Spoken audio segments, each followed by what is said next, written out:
All right. Well, welcome, Darshan, to Advaita, Bhakti, and Seva. Thank you. And what I'd like to do, Darshan, for the viewers is talk a little bit about. I mean, your whole life is kind of a fascinating story, and in a way, you can't really take out any piece. But you know, because of the orientation of this channel and what we're talking about, generally it's a spiritual focus. But maybe you could, in that vein, tell us a little bit about how spiritual awareness developed as you grew up. You know, so first of all, when you were growing up as a child, did your family have any spiritual orientation? Were you guys regular churchgoers, that sort of thing? Yes, we were Protestant Catholic. We were Missouri Synod Lutherans, and very religious. A lot of trying to live up to and failing. So there was very strong old fundamentalist Christian values that we were raised with. But I really can't say values. There were more rules and things to be adhered to without necessarily understanding or being in synchronization with. They were just, you do this and do that. And mostly we're subject to the interpretation of the senior authority who was, present. Kind of like a dogma, which if you did not follow, there was a lot of guilt and punishment, that sort of thing. Perfect. Yes, you nailed it. Yeah, okay. All right, so and what was your experience of that personally? Like, was there any, did you ever have any moments, say, going to church where there were uplifting experiences, like singing a hymn or participating in a ritual that had some beneficial effect other than this kind of dogmatic, oppressive quality? No, I don't think so. I think as far as it goes, it was just taken as a regular life circumstance. So there was no standout, moments or of clarity or, inspiration, things like that. I just, I was okay with Jesus, wasn't too keen on, the rest of the gang. But, so I didn't really ever have any spiritual registration as far as that went. Okay. Probably the end of that came when I was 16. I was being transferred from a Kansas jail to a detention home in Colorado, and they had dispatched a vicar from the church to save my soul, to bring me back from whatever. And I had had enough at that point, and when he started evangelizing, I did what I had been trained not to do, which was blasphemy of the Holy Spirit, was as it was as it was indoctrinated, that was the one thing that was unforgivable that you could do, that just there was no chance of forgiveness. So what I did is F the Holy Spirit, F Jesus, F God, and I'm just yelling this, and I think he was so scared he just got up against the other side of the car and waiting for lightning to strike or whatever. And what occurred with me was two things. First was I always knew that was a bunch of crap. Nothing happened. Absolutely nothing happened. And I'll tell you, probably the most spiritual moment in my life was right then, because the second thing that happened was a sense of real sadness, that nothing happened, that there was no God, that there was no caring or, dog in the fight or anything, that there was just so empty. And there was a sadness there that clamped off, and that was it on my spirituality for many years. I don't think there was any inclination at all. Yeah, that's really interesting. And then in May of 1975, May 5th, 1975, I had a spiritual experience. And what age was that, Darshan? I was 25. Okay. And how I generally pronounce that is Darshan. Darshan, okay. Anyway, I was 25, and I was totally like a hedonist. I did everything, was for pleasure, excitement, thrill. I mean, I had a Corvette. I drove it insane. It was a '59 Corvette. I got drunk and drugged all the time, everything I could do to whatever horrendous amounts I could do.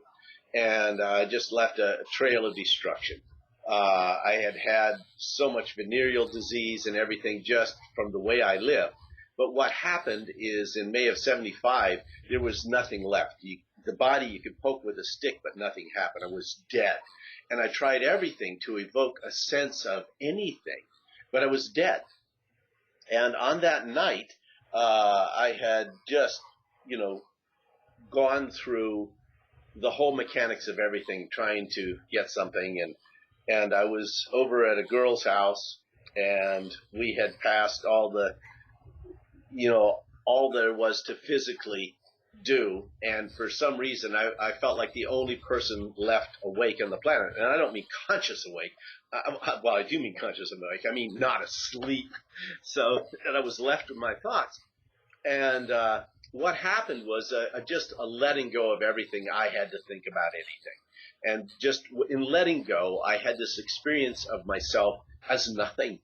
I realized that all I was holding to be me, all this egoic, what I know and what I have established and what I want and what I fear and all these things that I held to be me were really nothing. There was nothing to them. There were nothing at all. There was just nothing here.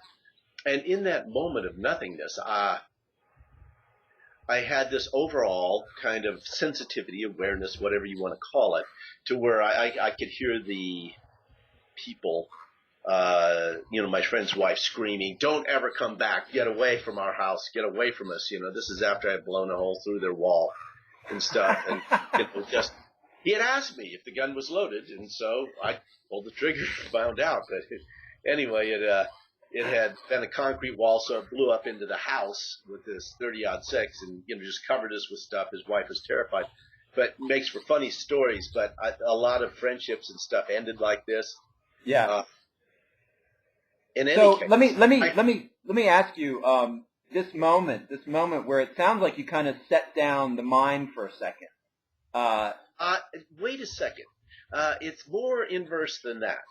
It's more like the I was set down for a second than I set down anything. Yeah. Because Okay.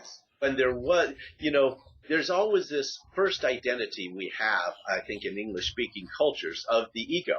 The word we have for self, we mean ego. We mean me, I, me, separate, and we talk about selfish as a bad thing, and so there was actually a release of identity.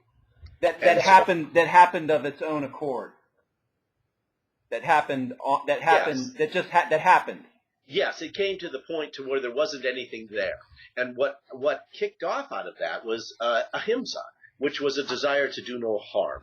And that that was finally defined for me. The strict definition is a desire to do no harm. But when I heard it, not many years ago, I was with an Indian translator of the Bhagavad Gita. And we came to ahimsa, and of course I go, "Oh yeah, I know what that means. Ahimsa, yeah, the harmlessness, desire to be no harm." And he goes, "Ahimsa, where other is no other." And it knocked me out of my chair, because that's exactly what it is. As the desire to do no harm is because you are my own self. Your well-being is my well-being. I don't want to let anything harm you. What comes up is a natural sense of attending and contributing. That's who we are. And that's kind of what came alive in that moment. Yeah, I really like this point. This suggests that if this consciousness arises, in a way it becomes impossible to harm someone else. And it also points to the fact that people who are capable of harming apparent others, they are not recognizing their unity, right? So Well, it's kind of what I see more than anything, Paul, is there's a maturing into it. There's a maturation. We start off. Freud did a really good job. First there's it, and then there's ego, and then there's ego, and then there's super ego, and because the ego is me, and the super ego is you, how you relate to me, and what I can use about you, or what there's to gain about you, or what I need to avoid about you. But that's as far as that goes, and then when we finally get to this point of maturing, there's still that egoic tendency to seek God, to go after God. We practice. We get into all of the 8 arms of yoga. We do all these things trying for me to get, this awakening. And of course, the only problem has ever been the me. And so it's kind of funny, but we get real arrogant about it. We get spiritually developed. We get mature. We get proud of it, of our spiritual development, when really we're just in those extended egoic phases. We're still running from, those things. Finally, what happens is it's like fruit. We go putrid, and then, what isn't there for feeding the seeds just falls away. And that's kind of what happened to me. Is what was left is just this blank awareness of what's here, and very simple. And what happens is when there's no separation, then there's nothing to gain or lose, and then we begin to be present, and we, of course, the question starts to arise, what's up with this, and of course, what's up with this, someone asked me about the, separate existence. Why is it even here? It actually was a contest, and I should have won, but it couldn't be heard. But I said, the reason for existence is this: only separate lips can kiss. And that's the end of it, I love it. I love it. I love it. We are here in this loving and attending of each other in a way that only these personal, beautiful expressions that we are can speak. And so in this ripening, mostly where we are in harmfulness, is where there's just not awareness yet. There's still the id, the ego, or the superego, where there's just not a consciousness of each other. We start to learn, though, because as we start to act out and hurt people, it starts to hurt. We start to feel worse. We get mad, we blow up, we yell at a friend, and then we're upset all day. That kind of, we start slowly putting these things together.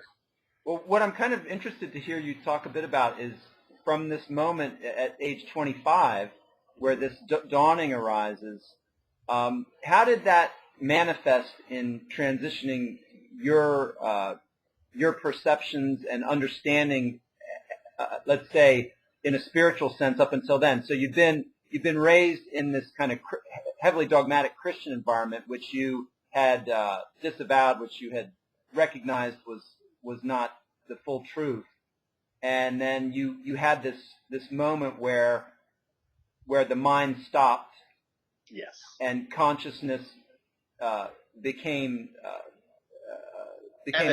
conscious. Evident. It became evident. It was like it was all there was to see. When you aren't looking at anything else, awareness is all that's here. Right. Now, was that a temporal moment, or was that an event that occurred and there's been no that's been constant ever since? Okay, absolutely not constant in the sense of, I don't know anybody who is. I remember they asked Papaji, or they said to Papaji, it must be great to be awake so you don't have to be vigilant anymore. He goes, what? They said, you still have to be vigilant? And he goes, to my last breath. Absolutely. Two things happened on May of 75. 2 planes. There was a huge shift, but there was an egoic attempt to develop and seek, while there is yet the spiritual unfolding going on. We're really not related so well. I mean, on the personal basis there's awareness that there's something bigger than me. All of a sudden with this connectedness, there's an intelligence and whatever. So there's this floundering and looking around. I became a Jesus freak. I mean, just, oh my God, just religion just flowing through me and crazy and not knowing what it is. And of course, I outgrew God on a daily basis. But, what happened is there was that on the ego sense. And then on the true overall development, there was things like, I became just attracted to Jain meditation, very old, and, increasing the lengths of Jain meditation. I did. The first thing that happened is I quit drinking, and the progression, we're going to stop and we're going to take a little bit of chronology here for a minute. Yeah. So, and that May 5th of 75, I never had another drink from then on. Okay. I went through some religious floundering and up and down and went back and forth on drugs until in June of 77. Whoa, that was it. It had to be all or nothing. So that's when everything, no more mood altering anything from that point on. But it also went on to include violence, sexuality, and, eventually like overeating and every other natural tendency to shift back into some form of egoic distraction or survival, whatever. But anyway, so that started. But for 24 years, there was no real teacher, no awareness of enlightened being. I mean, Werner Erhard of Est was, of course, profound. Obviously, the man was really conscious, just so far above. But there wasn't a resonance really until 1999 when I had the experience of myself outside myself speaking clearly to myself, and then realizing, oh my God, it wasn't that I'm just nothing. That was the completion of the equation. I'm also Paul, everything, and so then from that point, all sense of union diminished. I equate that moment, in 1999, well, actually in 75, there was a changing moment. But I equate awakening, spiritual awakening. By spiritual, I mean everything. Okay, I don't mean anything else. If by spiritual, I mean everything. So when I say awakening to the awareness of that, it's kind of like a corporate buyout. And, when you accumulate 51% of the stock and you have the stockholders meetings, those are the most violent, screaming messages. I mean, when it was owned purely by one person, there was no problem, no stuff. But when it's 51%, no, we got to do this now, and it all goes crazy until we come to the vote, and then it goes one way. Because is that sometimes I hear this described as the ego doesn't want to die. The ego wants to keep wants to stay alive as long as it can. Is that somewhat like that? It's not even negotiable. Okay. The ego is its own propagation and survival totally. That's all it is propagation and survival. It's belief that is in pretense. So, yes, that's exactly what it is. What's happening is, in reality, there is no ego. So what has to be avoided is truth.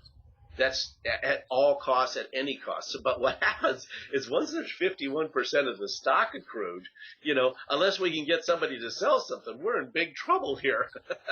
And so that's why the screamingness and the craziness of a person who's awake. And yet there's this awareness that's so palpable of realizing when someone has crossed this line, and long before they ever do, because their identity is shifting back and forth between their ego and here, those.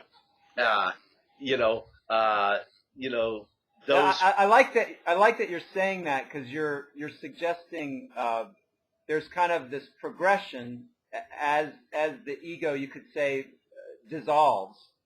Yes, exactly. Dissolves is a good word too, Paul, because what happens is the identity shifts back and forth. And the greatness of this is don't worry if it's going to be in your way, it'll come out.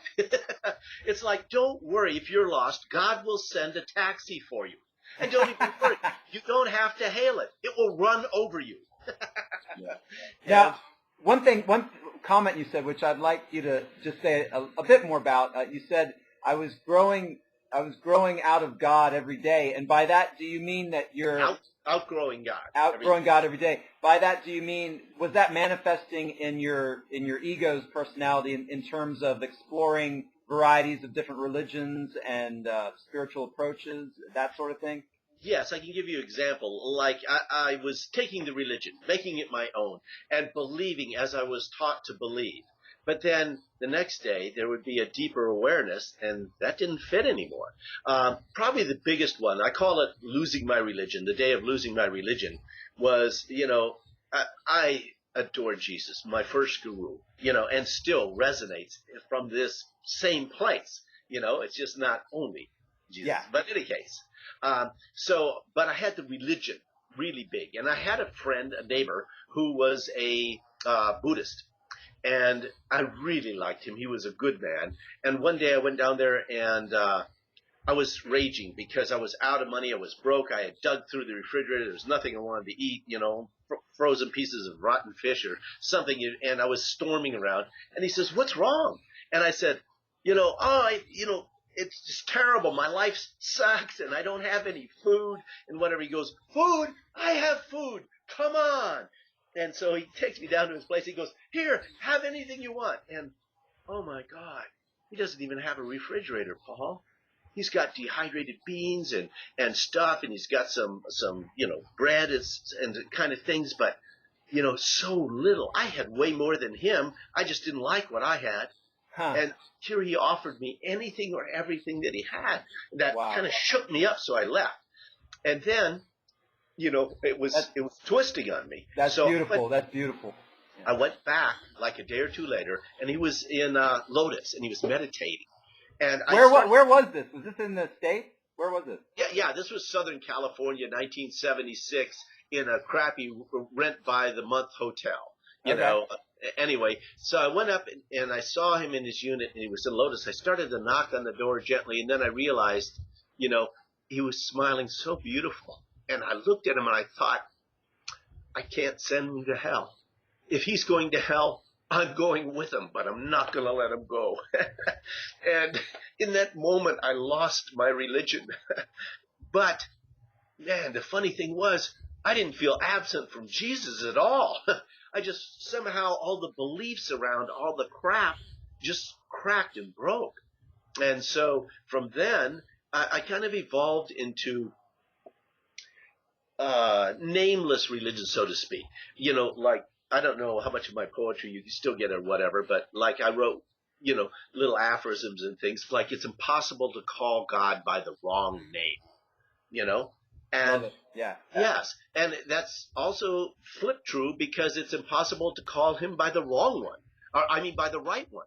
So there's not like, if God could be so separate, it wouldn't be God. It wouldn't be spiritual. It wouldn't be the wholeness. How can there be any separate addressing of what we are?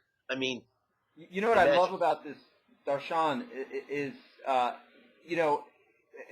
wonder, many Christians may have trouble understanding, getting their heads around what you're saying here, and tell me if this is accurate. Up through your childhood, you had this kind of imposed understanding of what Christ or Jesus was, right. and then later on, after having refused that, yes. you come back to Christ or Jesus yes. in a real way that resonated for you, and not only did it validate and prove that there is Christ in Jesus, but it also revealed that Christ in Jesus is that same love that manifests in so many other ways, in so many other systems, and even because first it's like this: God is here in any way that we will allow. So when there's a view of ourselves as separate, why be separate? Throw away all those things, and immediately God begins to bleed and seep out of everything. Everything is speaking. Everything is talking. Everything is attending and taking care. There's nothing disconnected. Listen closely. Chaos is the self-defined limit of our understanding. There is no chaos, only according to our dictation of what we can understand and hold to be true. And so what happens is, all that happened is I stopped saying, that Christ wasn't God or whatever, and just allowed what was here to be. And of course there was this profound awareness of connectedness. My goodness. But then what was found is somewhere along the line that the words and the names could be twisted. They could get in the way, much as the way, you eat the meal, and that's great. But when you try to eat the plate, it changes things. And so that's what was found out about religion and spirituality is we were hanging on to an empty beer can collection with the religion. Religion is perfect. It serves so perfectly. It's so yogic, as all yogas are. They are to bring us in. One of the things I like to compare them to is the merge lane or the acceleration lane. It brings us into harmony of this oneness that we are. And so we gain speed, we go up, and we become aware of this connectedness, and then we're moving at this beautiful state of expression we're in. You know what you're reminding me of is Papaji doing Namasmarana at a level that is just unbelievable. I think he was chanting a mantra for like 7 or 8 hours every morning before he went to work, and he did this for a long period of time, and then he reached a point where he couldn't do it anymore, and he was asking people about it, and finally Ramana Maharshi tells him, You've gotten to the top of the ladder. You don't need the ladder anymore. And, yes. And what I loved about this was Papaji didn't realize that himself. It's kind of like he had to be told, you've grown beyond the ladder. And I feel like what you're saying about religion is, in some ways, perhaps it's one of these rungs on the ladder. It kind Absolutely, a very important rung. Yeah. I mean, like doing this: pull your car up, pull it nose out, and then drive out into that 70-mile-an-hour traffic. Doesn't work. But when you get in the merge lane and you build up speed, we become more in synchronization and in harmony with who we are, and we move with it.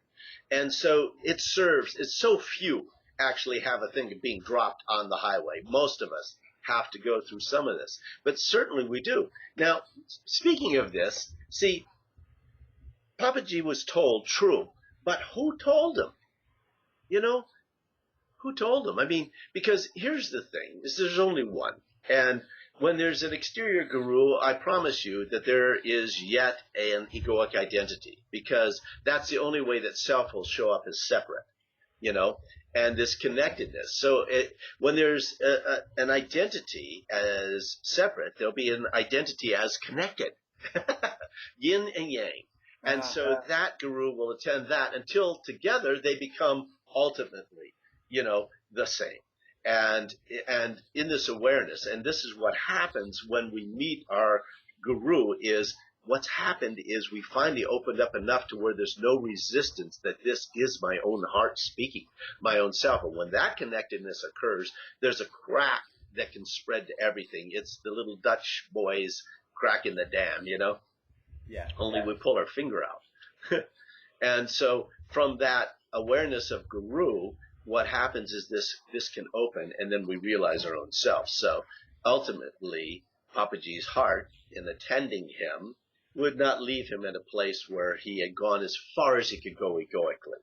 Because, the ego can't offer anything any better. That's as close as it can get, is to be quiet, And so, and I know so well about the extended hours and the long, long hours of meditation. For years, I would get up at 2 o'clock in the morning, sit for 4 or 5 hours before going to work, and, just under the sky and watching the stars. All was perfect.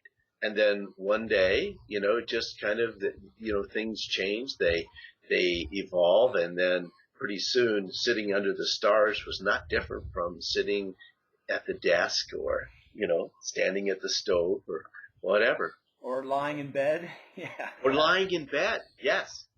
That's I have certain areas, of course, where there is yet egoic strains coming out. There has never been an experience here, Paul, of anywhere where there wasn't this continuing deepening of expression of anything that is.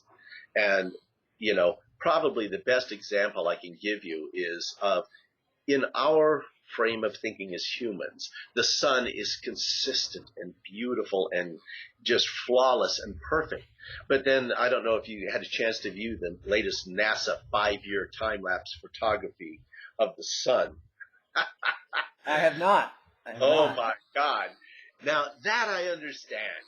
That burning ass, conflicted flames blasting out, ripping shit, excuse my language, all just crazy, one thing after another in this evolvement. Yes, that is who I am. Now, to what somebody views me as from a state of conflictedness between ego and whatever, I look to be like the sun, a stable consistency of pure light, bringing growth and harmony. And yet there is this expression attending, growing, realizing the whole thing.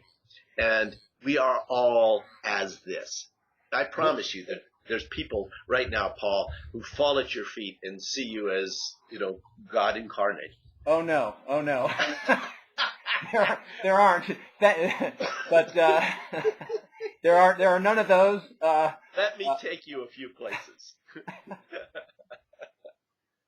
You probably won't like there or want to go there egoically, but but yes. There's so much there. One thing I'd like you to say about this, and this happened for me recently. It's funny that you said earlier in the interview that if you say something unkind to someone and we dwell on it for a day, and I did one of these recently, and it's a little bit different now in that I somewhat feel like I am consciousness expressing itself, and so there's a little less egoic attachment to my actions. Now, I don't want to use that as an excuse to hurt people, but at the same time, I feel like there's a spontaneity that arises in the way you relate with people, and different situations can manifest different emotions that are not necessarily always sweet, and they're not necessarily. It's life is a complex of many different things, and being honest may manifest different things, different emotions. So I guess what I'm asking you is how do you? What can you say about that if you find yourself relating to some apparent other, and it's not this kind of sweet, loving kind of vibe? How do you? What do you? I guess that is what it is, right?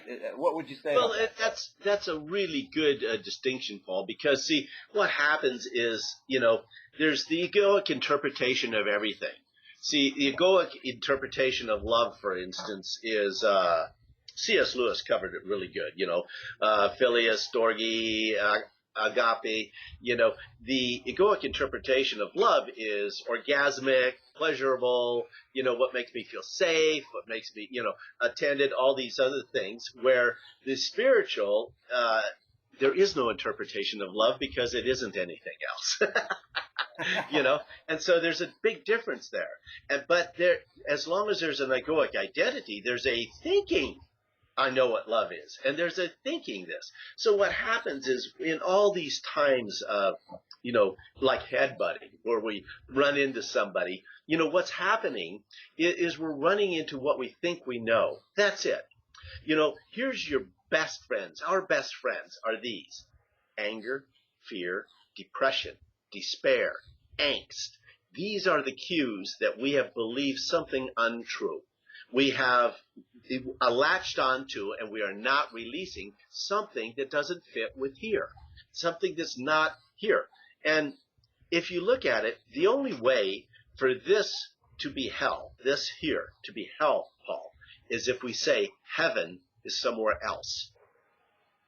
Okay? So when we have a preference or an idea of how this should look or how this should be, then we are not okay. Okayness is somewhere else, and so what's happened is we sit in a self-imposed hell, without questioning that. And the egoic training is that we don't question that. We blame that. Now, claim and blame are the ego's game. Claim, it's good. I did that. I don't know how. Let me look at it. I'll figure it out. And blame, if it's bad or uncomfortable, somebody did that to me. But essentially, those can be thrown away and change nothing.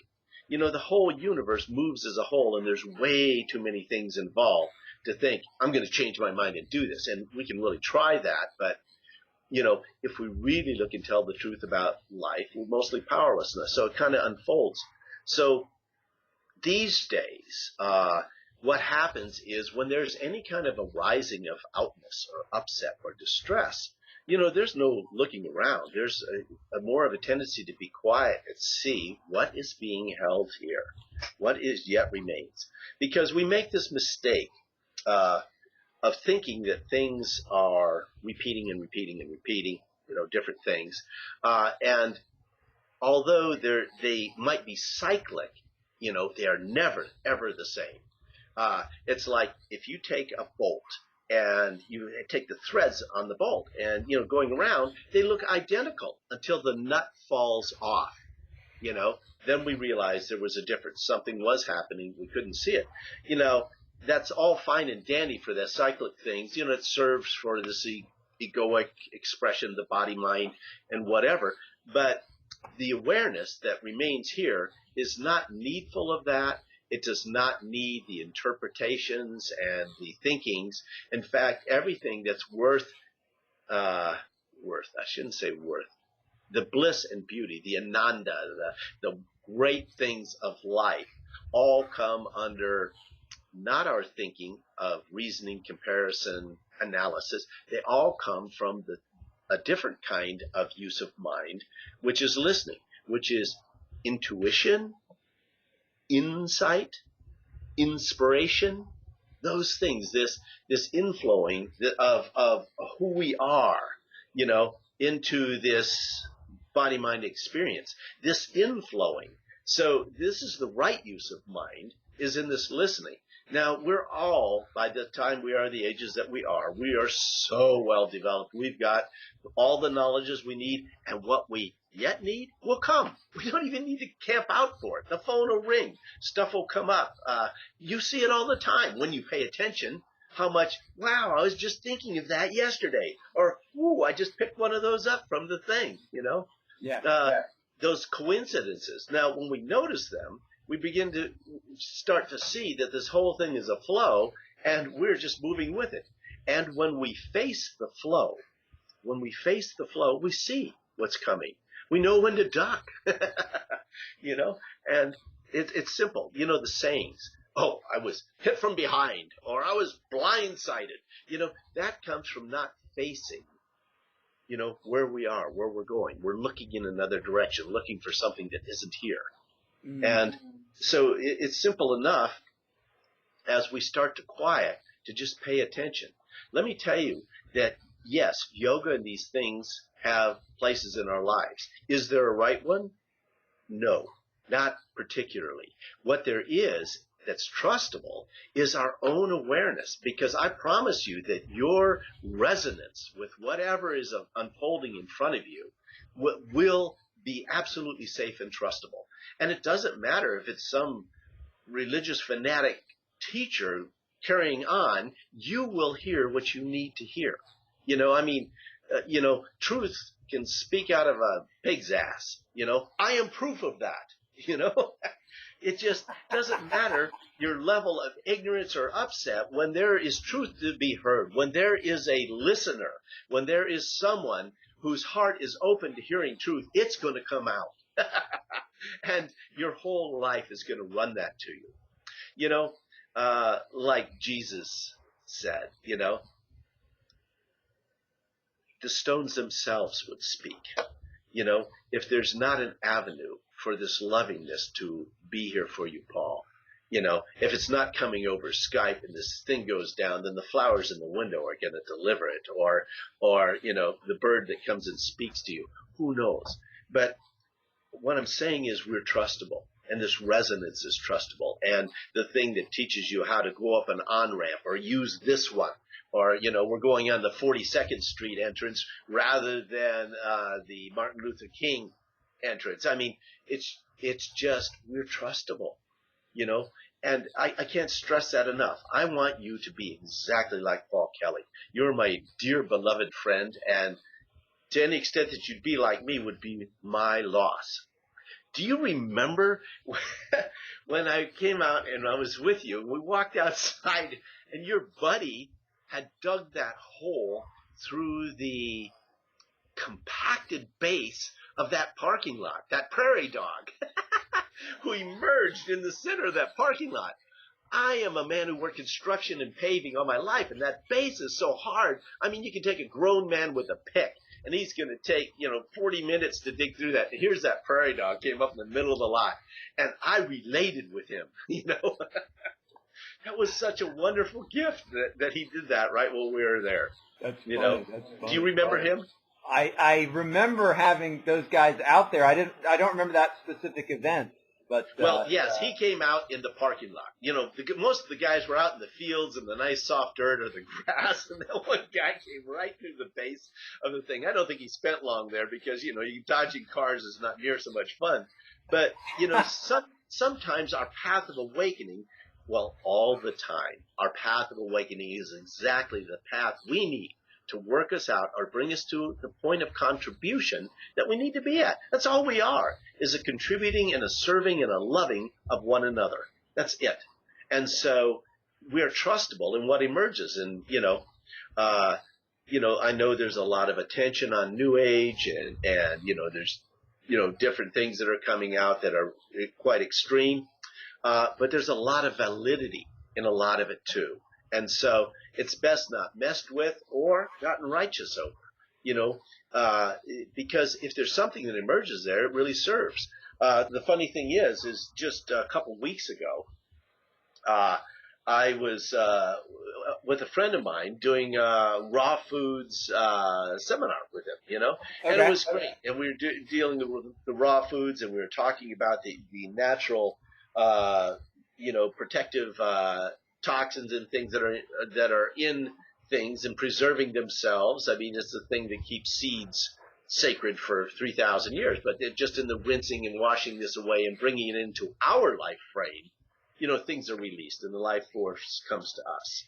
And then everything that's speaking here, is every bit of life from every head of rice or wheat, grain, or pig's ass, whatever, there it is, more pig's ass, is now in this life force expressing.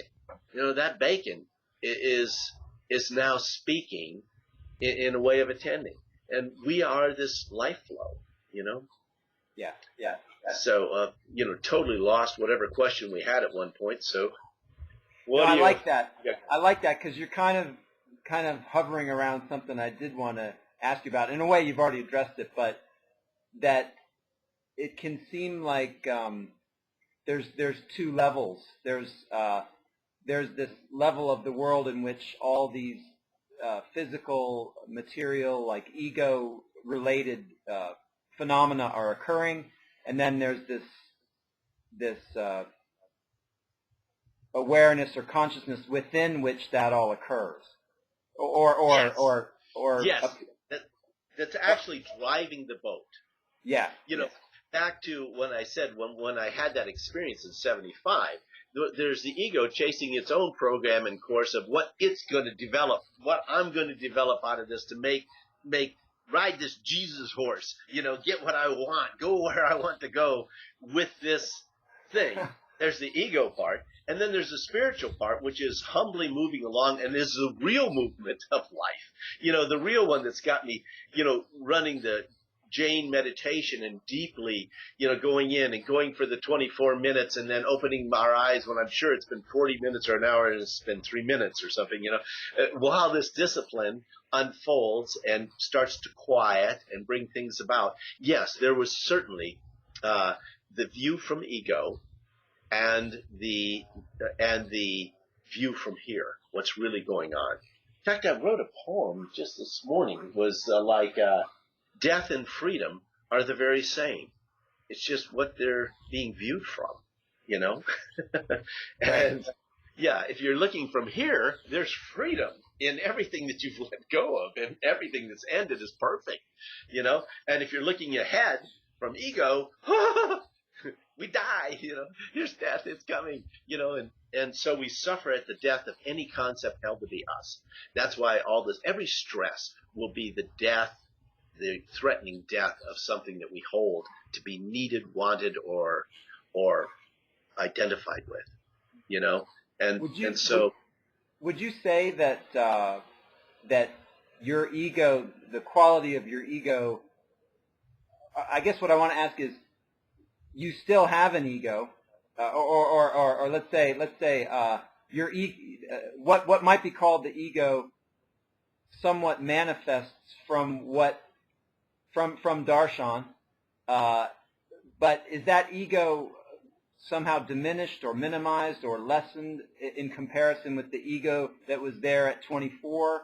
Does the ego, or is it a different ego, or is it just because consciousness is in ascendance, the ego operates in a different manner? Is that maybe how you might say it? I still own the property, but I don't live there. Okay. All right. And so, it's got tenets, and, there's things in life and there's purposes and whatever that tie with the body. It has its tenets. Those things run. They pretty well take care of themselves. And who we are, is resident here. Like our sharing here, our beauty that is being unfolded here is already, there's full awareness here of our otherness that will also be here involved in this, knowing that this is our own heart reflecting itself, loving itself, just like those flashes out of that sun, just storm of fire comes out, burns a hole, and then the hole fills and explodes, and, all of that. And so there's this awareness that right here, right now, is that our lovingness is pure and complete. And those of us who, for whatever timing and reason, we're flowing through this point, there's this awareness that this was a touch of our own heart. And as we go on, we won't feel an absence from this, just Paul, as much as we are, we might not talk physically, whatever, for many years. What a surprise it was to hear from you. But at the same time, there's no absence at all. And, when there's an opening, I can feel you. and this is how we are. As long as I'm saying, oh, no, I can't see Paul because his body isn't standing in front of me, when we stop ruling that out, then all of a sudden we're aware Paul never leaves me. Paul is, and especially with that gong bell that sits on my meditation table, which I laugh about. There's things like that. And, the beauty is that when we stop saying, who we aren't or what isn't us, then all of a sudden this natural loving inclusion starts to embrace and reach out, and we expand, we become more aware of this greater inclusion. And how beautiful. Yeah. Well, Darshan, thank you so much, man. It's great to reconnect with you. Absolutely, Paul. And I look forward to talking with you again, and just staying up to speed. Whatever we can do for each other, as far as in answer to this resonance, is here to do. Let me see. Is there anything I want to say before we end this? Well, one thing I'd like you to tell the viewers, if you would, do you still, I know you used to have satsang once a week at your place. Do you still do that? No, actually, I pretty well live pretty spontaneously. And it's kind of coming up that there's some kind of serving here that's kind of knocking at my door. So I haven't just pushed it through, because my normal way would be, okay, start satsang, once a week and do this, whatever. But now it's more of a trust of a natural unfolding here, because it is important that we do meet together, and it is important that we be with awareness that is resonating with us now. We can't go back. There's no going back. It's like you can't go back to fourth grade and be overjoyed to be there. So we do need each other, and this tendency to come together and to be welcoming and inclusive and meeting our own stuff is very important. So I'm not sure what's coming up, but I do feel something coming up. And just thought I'd let you know that. And so I'm not sure how that's going to manifest, Right now, I'm just letting it, twist me around, and I just keep digging through that road base. All right. Well, I love you, Darshan, and we'll continue this mystery together. Excellent. Thank you, Paul, and good morning. All right. Take care. Bye.